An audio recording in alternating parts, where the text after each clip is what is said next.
नमस्कार दोस्तों, कैसे हैं आप लोग। चलिए देखो, हम लोग पढ़ रहे हैं क्लास 12 के एनसीईआरटी मैथ पढ़ रहे हैं।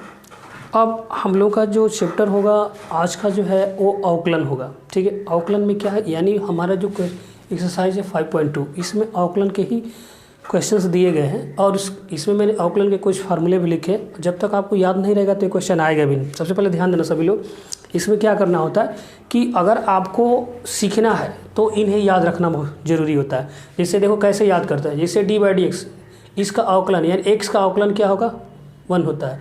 d/dx मतलब x की पावर n का अवकलन क्या होगा, तो पावर जो है नीचे यानी n नीचे आया और इसी n में से 1 कम कर लेते हैं। साइन का होता है cos x, cos क्या होता है माइनस साइन x, tan का होता है sec स्क्वायर x, कोसेक का होता है minus cosec into cot x होता है और sec का sec इंटू tan x और कॉट का माइनस कोसेक स्क्वायर x। यहाँ देखिए log x का होता है 1/x, e की पावर x का e की पावर x होता है, a की पावर x का a की पावर x log a होता है और रूट में जो रूट में x है तो इसका 1/2 और रूट में x होता है। इसको मैं बता दूंगा कैसे आता है। ये साइन इनवर्स x बराबर ये आएगा। देखिए इसका अवकलन करेंगे तो साइन इनवर्स x बराबर होता है 1/√1 माइनस एक्स स्क्वायर।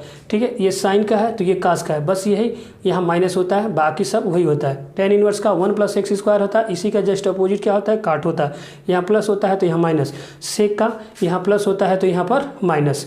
तो याद करने के तरीके हैं क्या कि मात्र इसमें से 3 लोग याद करिए और तीनों का एक अपोजिट याद कर सकते हैं आप लोग, यानी कि जो प्लस है वो माइनस वाला हो जाएगा। यानी कहने मतलब कि साइन का उल्टा क्या होता है, कोसेक होता है। तो कोसेक में ये माइनस में यहाँ साइन का जो साइन इनवर्स एक था देखिएगा, साइन का और कास का मतलब यहाँ प्लस होता है तो माइनस होता है। यहाँ टेन का तो टेन का यहाँ पर काट का क्या होता है माइनस होता है। यहाँ सेक का और यहाँ कोसेक का यहाँ प्लस होता है तो यहाँ माइनस होता है। देखो इतना याद होना जरूरी है आपको, तभी आप क्वेश्चन को लगा सकते हो। समझ पा रहे हैं सभी लोग। तो ये वाला कुछ फार्मूला है, इसको आप नोट कर लीजिए। मैं फर्स्ट नंबर पहला क्वेश्चन लेता हूँ इसका। देखो बच्चे, पहला क्वेश्चन आपके सामने है, ये है। इसमें ये है पहला क्वेश्चन में क्या लिखा गया है कि इसमें देखिए 5.2 में जो भी क्वेश्चन लिखा गया उसमें ये लिखा गया कि x के सापेक्ष इसका आपको अवकलन करना है। तो x के सापेक्ष अवकलन करते हैं। तो अभी मैंने लिखा था कि x का अवकलन क्या होता है, जब उसको हम अवकलन करते हैं 1 का तो 0 होगा, यानी कांस्टेंट जो भी नंबर होगा उसका अवकलन क्या होता है, 0 होता है। और जब x का हम अवकलन करेंगे तो उसका क्या होगा, 1 होगा। तो जिसके सापेक्ष किया जाता है, ठीक है ना, जिसके सापेक्ष यानी इसको एकदम न्यूनतम तक ले जाना है, एकदम अंतिम पॉइंट तक इसको हल करते हुए जाना है। तो जैसे x का क्या होता है, 1 होता है, तो वैसे ही आपको हल करते हुए हमें पहुंचना है अंतिम पॉइंट तक इसके। तो चलो इसका हम लोग हल करते हैं। x से सापेक्ष अवकलन करें, किसके सापेक्ष, x से सापेक्ष। तो सबसे पहले आप d/dx लिखोगे। d/dx जब देखिए हल करेंगे तो इसका d/dx इसको लिखेंगे साइन और ये x स्क्वायर प्लस 5 है। ठीक, अब यहाँ लिखा जाता है x के सापेक्ष अवकलन करने पर, x के सापेक्ष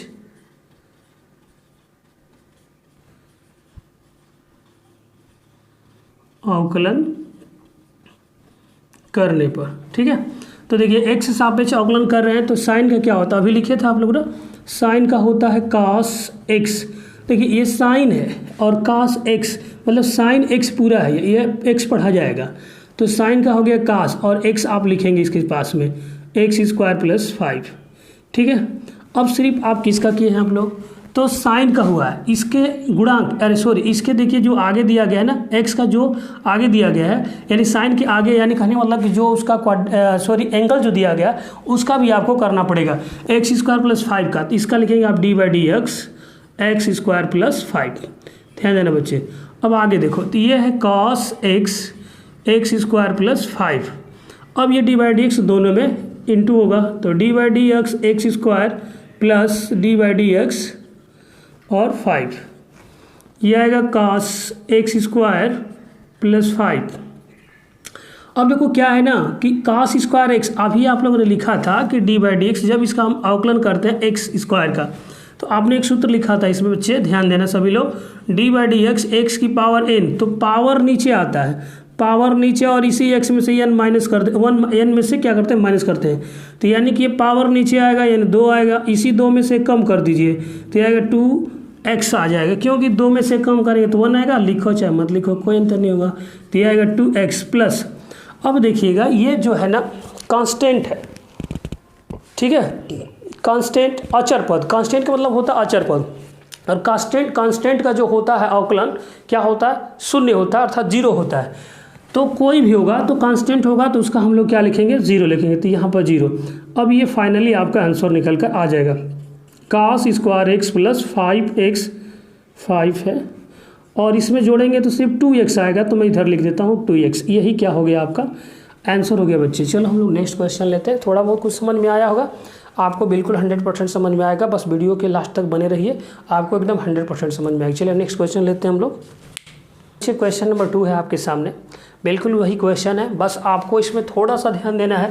देखिए ये कास है, कास एक्स है, यानी हम इसके एकदम अंतिम पॉइंट तक चलेंगे। ये कास है तो एक्स का भी आपको निकालना पड़ता है, ठीक है ना, क्योंकि हम एक्स से सापेक्ष कर रहे हैं। किसके सापेक्ष कर रहे हैं अवकलन, आप लिखोगे एक्स से सापेक्ष अवकलन करने पर, ठीक है। मैं डायरेक्टली लिखता हूँ d/dx, ध्यान देना सभी लोग, एक्स से सापेक्ष अवकलन करने पर यहाँ होगा cos और ये है आपका sin x, ठीक है। अब देखिएगा, तो जैसे ही आप cos का निकालोगे बच्चे, तो cos का जब निकालेंगे तो cos का क्या होता है, बोलो, cos का क्या होता है, माइनस साइन एक्स होता है ना, माइनस साइन एक्स, तो ये साइन एक्स यहाँ लिखेंगे आप। ध्यान देना, इस cos का साइन हुआ है, लेकिन ये आप यहाँ पर लिखोगे, फिर d/dx, इस साइन का फिर करेंगे हम लोग साइन एक्स, तो यह आएगा माइनस साइन और साइन एक्स, फिर इस साइन का क्या होगा, तो साइन का होता है cos x, cos x d/dx, ध्यान देना बच्चे, d/dx आपने साइन का तो कर दिया, फिर x का करते हैं। क्यों मैं इसको लिख रहा हूँ, आपको समझाने के लिए, हालांकि यहीं पर आंसर आ जाएगा इसका। ये sine x into cos x, और x का क्या होता है 1, x का क्या होता है 1 होता है, और यही आंसर हो गया आपका, minus sine x into cos x, ये आंसर हो गया। चलिए हम लोग नेक्स्ट चलते हैं, नेक्स्ट क्वेश्चन की तरफ। चलो बच्चे देखो, क्वेश्चन नंबर 3 जो जस्ट मैंने बताया था, यहाँ पर क्वेश्चन नंबर 1 ही लिखा गया था, वो 2 था, 1 नहीं था, क्वेश्चन नंबर 2 था, उसको बना लीजिए आप लोग। अब ध्यान से देखना, हम लोग क्या करना है, x से सापेक्ष अवकलन करना है। किसके सापेक्ष करना है, x से सापेक्ष अवकलन करना है। तो देखिएगा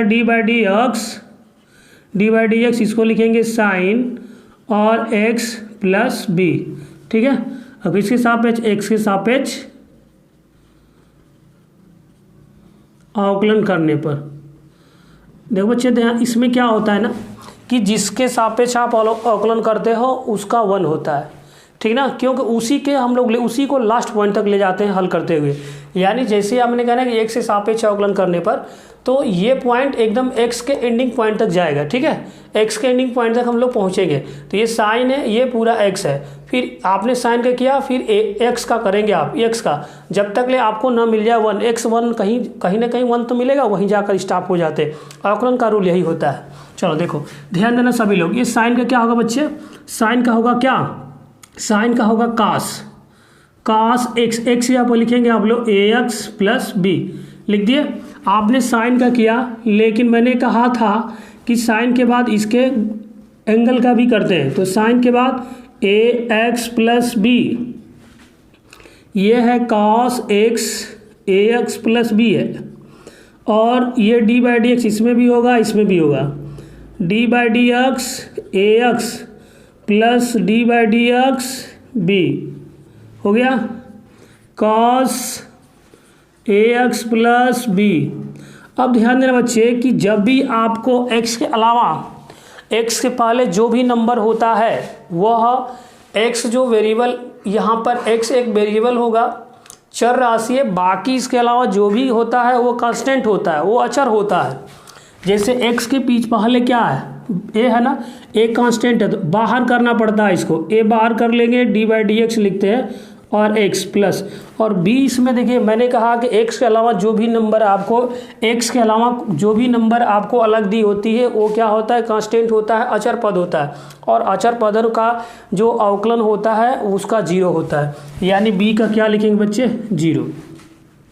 ये हो गया cos ax प्लस b, और ये है आपका a, और x का क्या होता है 1, और इसके साथ जोड़ेंगे 0, तो वही तो आएगा ना, यानी a आ रहा है, तो मैं a पहले लिख देता हूँ। ये हो गया cos ax प्लस b। अभी अवकलन करना है तो हम x के सापेक्ष अवकलन करें। किसके सापेक्ष करना है, x के सापेक्ष, x के सापेक्ष अवकलन करने पर, ठीक है, इसका डी बाई डी एक्स और सेक और ये आएगा टेन रूट में एक्स। अब देखो आप लोग, तो सेक का क्या होता है बच्चे, सेक का होता है आपका सेक इंटू टेन एक्स होता है। आपने देखा था, मैंने लिखा भी था, सेक एक्स, एक्स या पूरा ये टेन एक्स लिखेंगे आप, टेन रूट में x, sec x into tan x, tan, तो ये टेन के बाद ये वाला टेन रूट में एक्स लिखेंगे आप, टेन रूट में एक्स, यानी सेक का तो निकल गया ना, सिर्फ सेक का हुआ। तो अब ये टेन का आप करेंगे, तो d by d x tan root में एक्स, तो ये आएगा sec x into tan, tan root में एक्स, और टेन का क्या होता है, टेन का होता है सेक स्क्वायर एक्स। देखिए सिर्फ टेन का होगा सेक स्क्वायर एक्स, एक्स की जगह पर क्या लिखेंगे, रूट में एक्स, ठीक है। तो सेक स्क्वायर एक्स आपने टेन का कर दिया, इसका बाकी है तो इसके आगे लिखते हैं d by d x root में एक्स। चलो अब देखो, अब मैं इसका अवकलन यहाँ बता देता हूँ बच्चे, ध्यान देना सभी लोग, कि डी बाई डी एक्स अगर रूट में एक्स है तो इसको आप लिखोगे D by d x, x की पावर 1/2 हो जाएगा, क्योंकि इस रूट का मान 1/2 होता है। अगर ऐसे रूट 3 ये क्यूब में लिखा हो तो इसका 1/3 होता है, ये यहाँ पे 4 लिखो, जो चौथा मूल पूछा हो तो इसका 1/4 होता है, यानी जो यहाँ पर होता है वही पॉइंट यहाँ लिखते हैं हम लोग। तो इस रूट का मान 1/2 हो गया, तो पावर वाला फार्मूला लगाएंगे, यानी कि हमें मालूम है d by d x, x की पावर एन वाला, एन नीचे आता है और इसी एन में से एक कम कर लेते हैं, तो पावर नीचे 1/2, इसी में से कम कर लीजिए, 1/2 माइनस 1, 1/2 एक्स की पावर, इसमें से कम है 2, एक कम 2, एक कम करेंगे माइनस 1/2 आएगा, 1/2 आ गया। अब इसको मैं नीचे लिख लेता हूँ, नीचे आएगा तो इसकी पावर प्लस हो जाएगी 1/2, और मालूम है आप लोगों को क्या, इसका मान मालूम है 1/2 का क्या होता है, 1/2 का होता है रूट, और रूट मैंने लिख दिया और एक्स लिख दिया, यही इसका आंसर हो जाता है, ठीक ना। यानी मैं रूट एक्स को लिख सकता हूँ 1/2 रूट एक्स। चलो डायरेक्टली आप लिख सकते हैं आप लोग इसमें, यह आ गया सेक टेन रूट में एक्स इंटू टेन रूट में x into sec square root में एक्स, और इसका मालूम क्या था भाई, 1/2 रूट एक्स। तो इसको पहले भी लिख सकते हो, बाद में लिख सकते हो, कोई दिक्कत नहीं, आपके जो बुक में दिया वैसे भी इसको सजा कर लिख सकते हो। ये हो गया इसका आंसर। आई होप सबको समझ में आ रहा होगा। देखो इस क्वेश्चन को, इस चैप्टर को समझने के लिए सबसे पहले जो मैंने फार्मूले आपको लिखे थे वो आपको कुछ ना कुछ याद होने ज़रूरी होते हैं। अगर आपको समझना है तो वीडियो को लास्ट तक देखोगे तो तभी समझ में आएगा, धीरे धीरे सभी पॉइंट आपको पकड़ में आ जाएगा। चलो नेक्स्ट चलते हैं, इसका क्वेश्चन नंबर 5 लेते हैं हम लोग। देखो बच्चे क्वेश्चन नंबर 5 आपके सामने है, इसको भी अवकलन करना है, एक्स से सापेक्ष अवकलन करना है आपको। जब भी एक्स से सापेक्ष अवकलन करना है तो उसका एंडिंग पॉइंट एक्स होता है और एक्स का क्या होता है 1 होता है। तो 1 जब तक मिलता नहीं तब तक इसको हल करते रहते हैं, जब तक x 1 नहीं मिलता है तब तक आपको हल करना है, ठीक है। और जहाँ x 1 मिल जाता है वहाँ आपका आंसर निकल आता है, ठीक है। देखो बच्चे हम लोग क्या करेंगे, सबसे पहले x से सापेक्ष अवकलन करेंगे, यानी इसका डी बाई डी एक्स निकालेंगे। यहाँ लिखते हैं d by d x sine a x plus b, बटा में लिखेंगे cos c x plus d, ये हो गया। अब देखो बच्चे क्या करना है कि इसको कैसे हल करेंगे, तो मैं 2 फार्मूला लिख रहा हूँ, उसको आप लिख सकते हो। देखिएगा डी बाई डी एक्स, चाहो तो यू इंटू वी बना कर लिखो, चाहो तो ए इंटू बी लिखो। तो मैं ए इंटू बी बना रहा हूँ, आपको ध्यान देना, इसमें ए इंटू बी लिखते हैं। तो इसका रूल है d by d x, a को छोड़ते हैं और d by d x b का निकालते हैं प्लस, जब ये गुणा होता है तो यहाँ प्लस होता है, बी को छोड़ते हैं d by d x, D by d x किसका निकालेंगे ए का, बस पहला हो गया आपका, ठीक है। अगला देखो d by d x a by b, मतलब ए बटा बी, बी को छोड़ते हैं d by d x a का निकालते हैं, यहाँ माइनस होता है, ए को छोड़ते हैं d by d x b का निकालते हैं, बटा में क्या होता है बी का होल स्क्वायर, ठीक है। तो इस वाले पर ए बटा बी दिख रहा है ना, तो ए बटा बी के रूल पर हम लोग इसको हल करेंगे। तो देखिएगा ये हो जाएगा, इसको पहले छोड़ेंगे हम लोग, cos सी एक्स प्लस डी छोड़ दीजिए, छोड़ने के बाद D by d x D by d x, इससे साथ चल सकते हैं। बी को छोड़ा गया D by d x a का, तो ये ऊपर वाला ए है, देखिए यहाँ आप चाहो तो इसका बना सकते हैं इधर समझने के लिए। ऊपर वाला पार्ट ए है और नीचे वाला बी है, तो बी को छोड़ा गया D by d x a का निकालेंगे, sign a x plus B, ये हो गया। बीच में क्या होता है, माइनस होता है, माइनस लिखेंगे तो ए को छोड़ा गया है, तो इधर से देखें तो ए वाला साइन है, sign a x plus B, फिर D by d x, D by d x किसका निकालना है आपको, बी का, तो बी वाला पार्ट नीचे है, कॉस एक्स, कॉस एक, cos c x plus d, ये हो गया। और पूरे के बटा में, यानी इसके बटा में होता है, इसके बटा में, पूरे के बटा में आप लिखोगे क्या, इसके बटा में बी स्क्वायर होगा, तो बी का मतलब यही है, cos c x plus d, और ये हो जाएगा इसका होल स्क्वायर। आगे देखो आप लोग, ये है cos x c x plus D, sign का क्या होता है, साइन का कॉस एक्स होता है, क्या होता है, साइन का कॉस एक्स, तो कॉस साइन का कर रहे हैं तो कॉस आ गया, और ए एक्स प्लस बी आपको लिखना है, ए एक्स प्लस बी, और डी बाई डी एक्स, जब तक आप एक्स का 1 न पा जाएं तब तक आपको हल करना है, तो इसका आप हल करेंगे ए एक्स प्लस बी। चलिए माइनस, ये है sign a x plus B, कास का क्या होता है, माइनस होता है, क्या होता है, माइनस साइन होता है, तो माइनस साइन, माइनस यहाँ और माइनस ये वाला क्या हो जाएगा, प्लस हो जाएगा, तो ये हो गया साइन, ठीक है, साइन एक्स, एक्स का जगह पर सी एक्स प्लस डी, तो मैंने कहा कि साइन, देखिए कास का तो हो गया ना, अभी तो इसका बाकी है, तो इसको लिख लीजिए d by d x c x plus d, ये हो गया। और पूरे का बटा में ये देखिए, मैं यहाँ लिख देता हूँ, ऐसे करके आप लिख सकते हैं, इसके नीचे आप लिख लीजिएगा, चाहे आगे इधर करके आप बटा में लिख लीजिएगा, कास सी एक्स प्लस डी का होल स्क्वायर।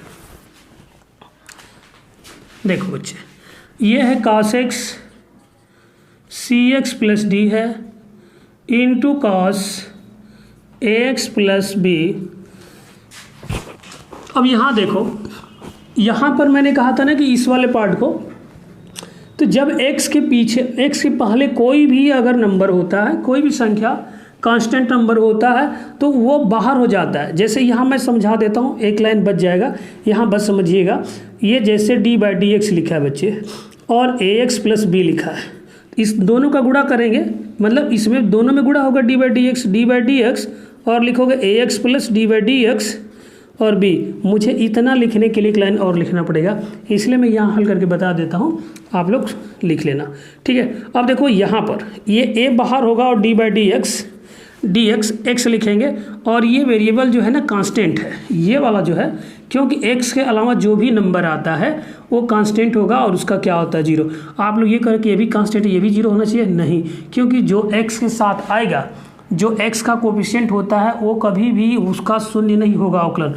क्यों, अगर मान लीजिए मैं 4x का निकालूंगा, 4x का डी बाई डी एक्स निकालता हूँ, तो 4 बाहर हो जाएगा, और x का निकालेंगे तो x का क्या होता है 1, तो 4 इंटू 1 करेंगे तो क्या आएगा, 4 आएगा बच्चे, ठीक ना। आ रहा है समझ में सबको, तो बस आप डायरेक्टली ऐसे हल कर सकते हो। तो ये हो जाएगा आपका a, और x का क्या होता है 1, यानी a लिख सकते हैं, यानी इसके जगह पर डायरेक्टली आप a लिख दीजिए, कोई दिक्कत, आपका a आ गया।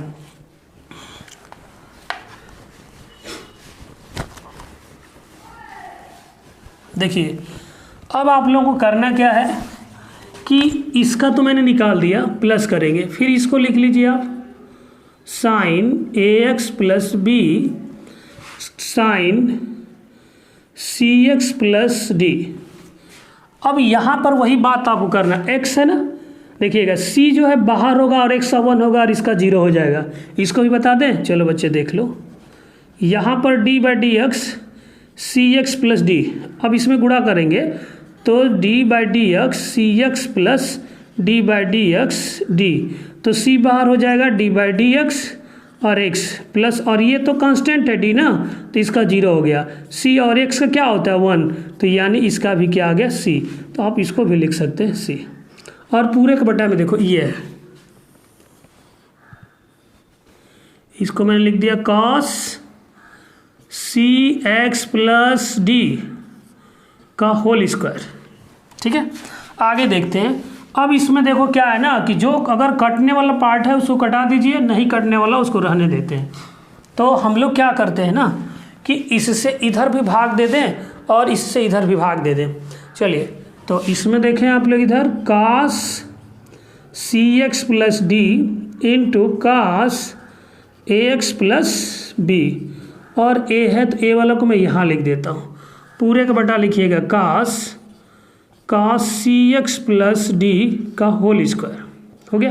देखिए होल स्क्वायर है ना, तो दोनों इधर भी भाग दीजिएगा और इधर भी भाग दीजिएगा। ठीक है, बीच में प्लस कर लो आप लोग। इसको लिखिएगा c, पहले मैं लिख देता हूँ c sine ax plus b और साइन cx प्लस डी, और पूरे का बटा लिख लेते हैं हम लोग।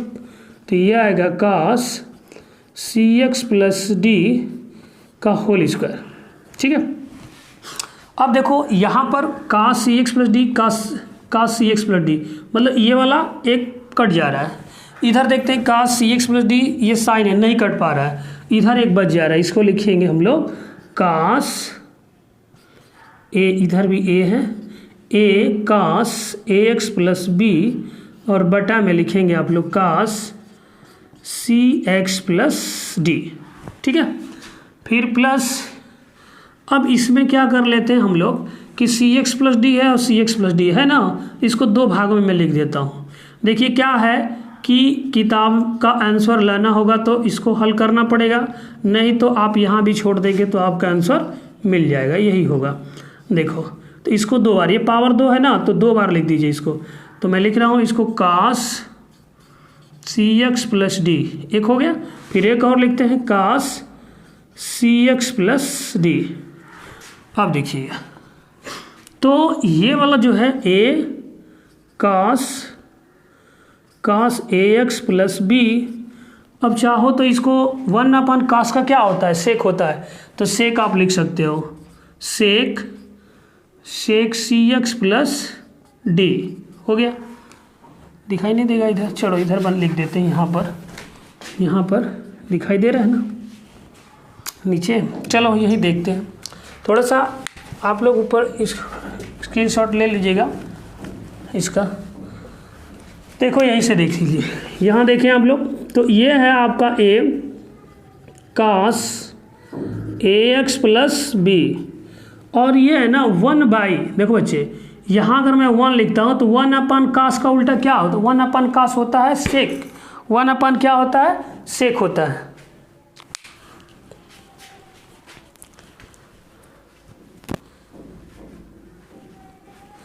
वन अपन क्या होगा, देखो बच्चे 1/ क्या होता है, सेक होता है, तो आप लिख दो सेक की जगह पर क्या है, cx प्लस डी लिखोगे, cx प्लस डी, ये हो गया।